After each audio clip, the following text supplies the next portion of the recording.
आवाज महाराष्ट्रामध्ये आपलं पुन्हा एकदा स्वागत आहे. आपण चर्चा करतोय सलमान खानच्या निमित्तानं, पण बेसिकली कॅरेक्टर ढिला आहे अशाच प्रकारची गोष्ट सगळ्या सेलिब्रिटींबद्दल आहे का? कशामुळे अशा प्रकारच्या घटना वारंवार घडतायत? डॉक्टर रुपेश आत्ता माझ्यासोबत आहेत, मानसोपचार तज्ज्ञ. डॉक्टर रुपेश, मला एक सांगा, आत्ता ही सगळी जी चर्चा सुरू होती, साधारणपणे असं पण एक मत आहे की मुळामध्ये सलमान खानला समजून घेतलं पाहिजे, काय प्रकारची मानसिकता त्याची होती, अशा प्रकारचा विचार केला पाहिजे, हे सुद्धा आहे. पण दुसरीकडे एक आयडॉल म्हणून, हिरो म्हणून तुमच्यावर हे खरं म्हणजे बंधनच आहे एका अर्थानं, की तुम्ही चांगलं वागणं, तुम्ही अशा प्रकारचे संकेत प्रस्थापित करणं, कारण तुम्ही मापदंड असता, त्यामुळे तुमच्याकडून जास्त अपेक्षा असतात. मला एक सांगा डॉक्टर रुपेश, की हे सगळं जे काही घडतं सेलिब्रिटींच्या बद्दल, ते मुळामध्ये का घडतं आणि सेलिब्रिटींनी आपलं वर्तन सुधारण्यासाठी काय करायला पाहिजे?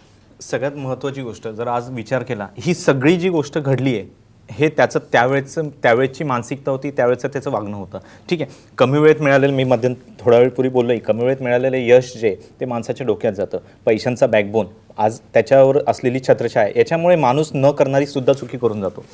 जर एक विचार केलं तर आज मला एक सांगा ना, कॉमन माणूस, सामान्य माणूस जर विचार केला, सामान्य माणसाकडून ही जर चुकी घडली असती तर तो, मला नाही वाटत, 13 वर्ष जेलच्या बाहेर राहिला असता. ही गोष्ट कंटिन्यू, म्हणजे म्हणतात ना की जास्त दिवस केस लांबली नसती ही. ठीक आहे, आज त्याला आज लोक मॉडेल ऑफ ट्रूथ म्हणून बघतात, आज आयडॉल म्हणून बघतात. त्याने त्याची वर्तणूक अशी ठेवली पाहिजे ना की जेणेकरून लोकांनी त्याचं म्हणजे म्हणतात ना त्याची वर्तणुकीवर त्या फॉलो करावं. ठीक आहे, आज सलमान खान नो डाऊट आज तो वर्ल्ड सेलिब्रिटी आहे.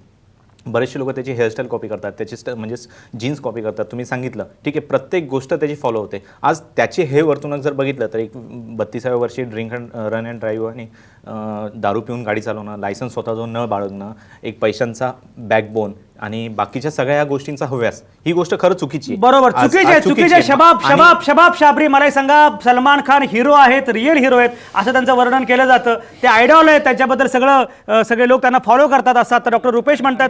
मला हे सांगा शबाब शाबरी, मी तुमच्याकडे येतो रुपेश. शबाब शाबरी, मला सांगा की हे जे काही सलमाननं केलं, ही मोठी चूक सलमानकडून का झाली, कशामुळे झाली असेल? तुम्ही जवळचे आहात, काय वाटतं तुम्हाला?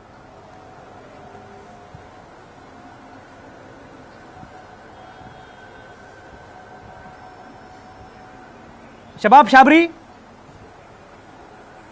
जी। हाँ शबाब शाबरी, मुझे बताइए कि जो गलती हुई सलमान से क्यों हुई? आप बहुत करीबी है सलमान के, क्या ऐसे प्रॉब्लम्स है कि जिससे ये गलती हो गई? सर, इंसान से गलती होती है,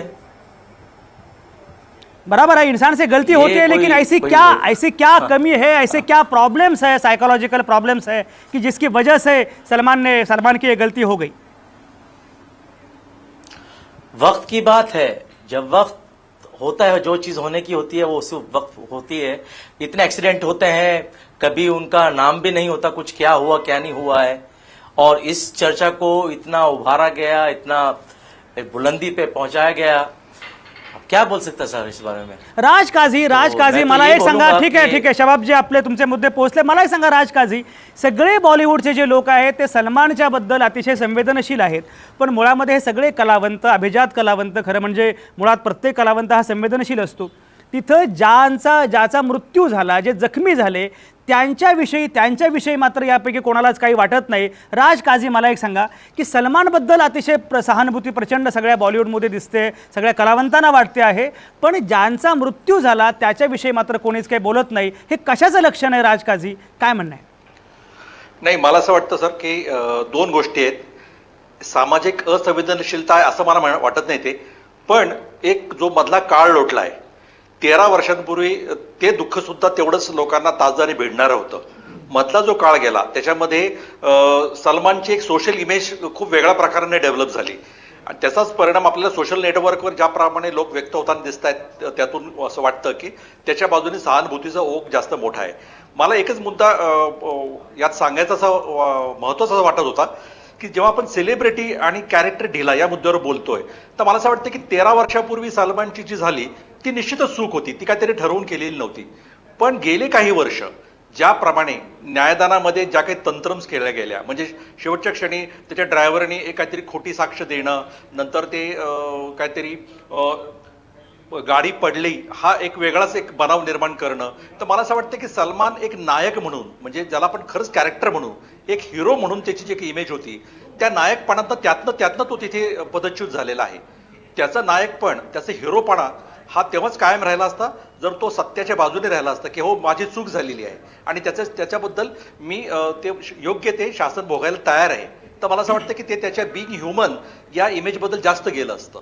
अगदी अगदी अतिशय महत्त्वाचा मुद्दा आहे. दीपक वीजना पण याबद्दल काहीतरी बोलायचं आहे. दीपक वीज, काय म्हणणं आहे? आता राज काजे असे म्हणतायत की जर प्रामाणिकपणे वागला असता तर त्याचं नायक पण टिकलं असतं, मात्र ते नायक पण ओसरलं, धूसर झालं, असं राज काजे म्हणतायत. काय वाटतं तुम्हाला, काय वाटतं दीपक वीज? नहीं, मुझे ऐसा नहीं लग रहा है. इसका रीज़न ये है कि जब कोई आदमी इसी गाड़ी चलाता है, और वो चला रहा था कि नहीं चला रहा था, उसने तो अभी कहा है नहीं चला रहा, तो मैं उसके साथ हूँ.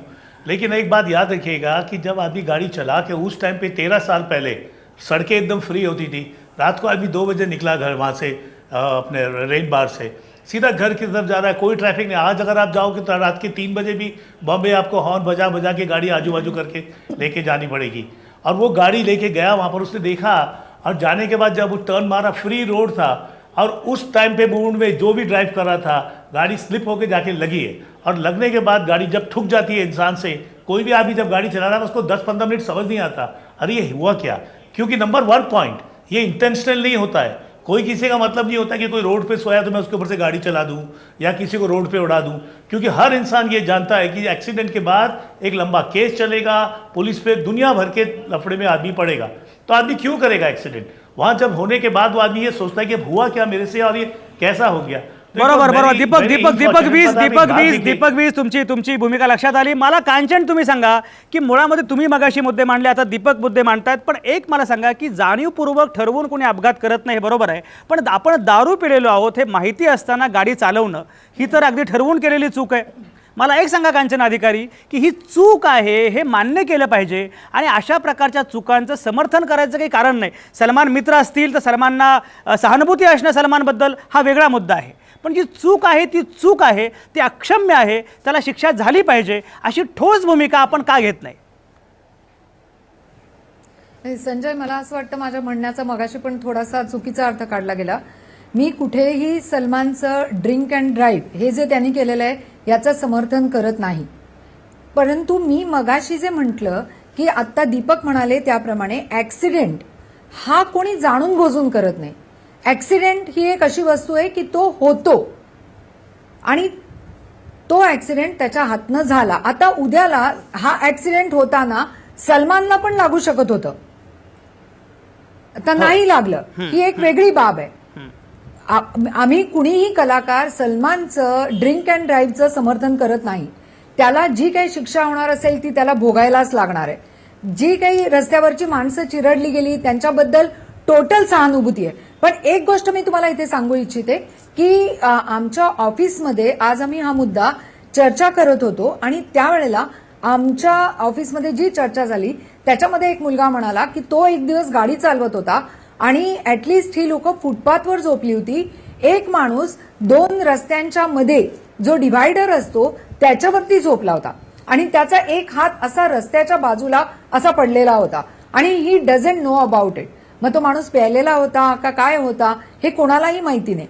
इथे एक गोष्ट मी ही सांगू इच्छिते की अभिजित यांनी जे ट्विट केलेलं आहे त्याच्यामध्ये त्यांनी कुत्ता हा शब्द जो वापरला हा चुकीचा वापरला, परंतु त्यांचं जे म्हणणं आहे त्याच्याकडे पण आपण बारकाईनं लक्ष देणं गरजेचं आहे की माणसं ज्यांच्याकडे शेल्टर नाही अशांसाठी सरकारने काहीतरी केलं पाहिजे. कारण मुंबईमध्ये रोजगारासाठी रोज लाखो माणसं येत आहेत आणि त्यांना शेल्टर मिळावा, एक त्यांना रात्रीचं जस्ट एक झोपण्यापुरती तेवढी तरी जागा मिळावी याचा सरकारनं बारकाईने विचार केला पाहिजे. रस्त्यावरती माणसांना झोपायला लागणं आणि आता असं झालेलं आहे की चलो कहीं पर भी सो सकते हो, रस्त्यावरती एक पथारी टाकली आणि झोपलं. याच्यामध्ये मी सलमानची बाजू घेते असं कृपा करून समजू नका. पण एक गोष्ट ही पण आहे की रस्त्याच्या डिव्हायडरवरती लोक झोपतात, इथे बसतात. आज तुम्ही ट्रेनमध्ये सुद्धा बघा, ट्रेनमध्ये लोकांना जागा मिळत नाही म्हणून लोक ट्रेनच्या टपावरती बसूनही प्रवास करतात. हे किती धोकादायक आहे तुम्ही सांगा. कोणाला आपला जीव धोक्यात घालावा असं वाटेल, पण हे असं का घडतं याचा का विचार केला जात नाही? बरोबर. कांचन अतिशय सगळे तुमचे जे मुद्दे आहेत ते एकूण सार्वजनिक संदर्भातले आहेत आणि एकूण व्यवस्था म्हणून खरं म्हणजे याच्यामध्ये काही बदल व्हायला हवा. आणि खरं तर कुठलाही विषय हा केवळ असा असा एकट्या सुट्या पद्धतीने चर्चा करून चालत नाही. तुमचा मुद्दा महत्त्वाचा आहे की व्यापक अर्थांनी हाही विचार करायला पाहिजे. ही सगळी चर्चा आपण करणार आहोत. आत्ता दीपक आणि बाकीच्या लोकांनी काय बोलायचं आहे ही सगळी चर्चा आपण सुरू ठेवणार आहोतच. पण आत्ता मी घेतोय एक छोटासा ब्रेक.